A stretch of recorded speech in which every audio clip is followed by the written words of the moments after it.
Hey guys, Dave Glover here from the Dave Glover Show on FM News Talk 97.1 with my buddy Mike from Weber Chevrolet. Good to see you again, Mike. Good to see you again, man. So today we're going to talk about winter maintenance, which all maintenance is important, but wintertime, and this could literally save your life. You're telling me a story a few minutes ago about a buddy who got stranded. Big time. So you need to make sure your car is ready to go. Preparation, you want to be ready for not always super bad things, but those things that you can't control, that are beyond your control, and that's what we're here to do. When you come in for your oil change and lube oil and filters, before you go on your trip that's coming up, the number one guy is your windshield washer fluid. It's available various places, but they have a winter blend that has a little more alcohol in it because we want to be able to melt that stuff off the windshield.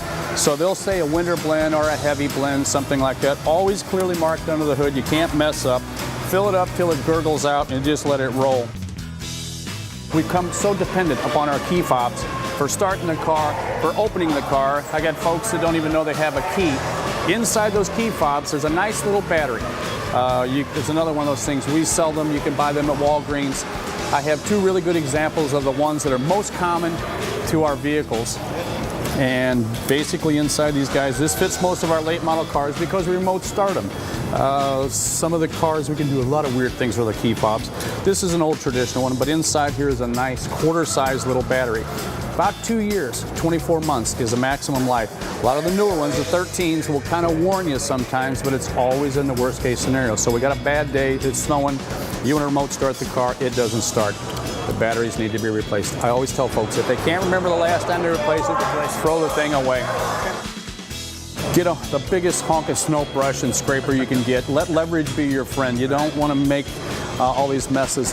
The big thing we see is people chipping. The glass that we have nowadays is wonderful. It's light and strong, and it's a laminate. I have a piece of glass, piece of plastic, piece of glass, very thin, very susceptible to scratches, very susceptible to cracking if you come into it. So good old basic common sense. Fire the thing up, do your snow brush first, get it scraped out, no chipping. Windshields are very expensive, and I certainly wouldn't do that. Especially if you change your battery, remote start that thing. Yes. Give it a few minutes. Give it a few minutes.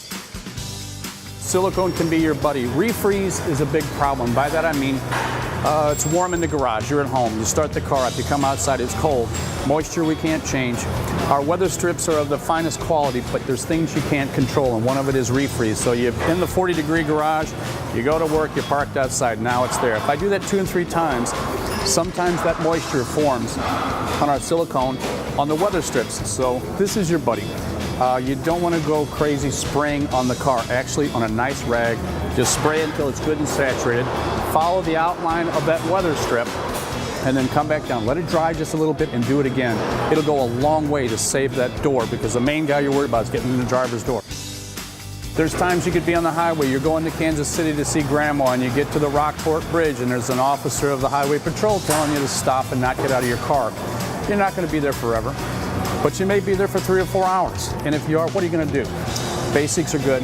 I think on my bug out bag, I carry non-whole grain protein bars. You don't want to put any more fiber in your diet when you're sitting in a car. Think about the people in it, probably a bottle or 2 of water of each. These good old throwaway kind of blankets. I'm not, like I say, you're not going to be a survivalist in the car, but you want to stay comfortable. If it gets low, you can run that car for about 15 minutes out of the hour, and you're going to stay pretty warm. Cover yourself up. Get blankets, get some of those little throwaway jersey gloves. If you're in snow, the tailpipe's in the rear of the car. What we don't want to do is, as the cars come by, they always splash on the side of the road. You want to keep that tailpipe clear. Carbon monoxide's not a super big problem, but it can be. If you just kick it every once in a while and keep it out, then we're idling. You're not going to have a problem. And a lot of this stuff you can do yourself. Even I could do myself. Oh, absolutely. But if in doubt, contact us here at Weber Chevrolet. Happy to do it for you, and you'll know you're taken care of. It's nice to have people keep going, you know? Absolutely. Thank you, Mike. Good to see you. All right, guys. Dave Glover from Dave Glover Show. We'll see you next time. It's never been easier to contact us here at Weber Chevy. Just pull out your smartphone and the Weber Chevy app, and you can schedule maintenance, service, or repairs.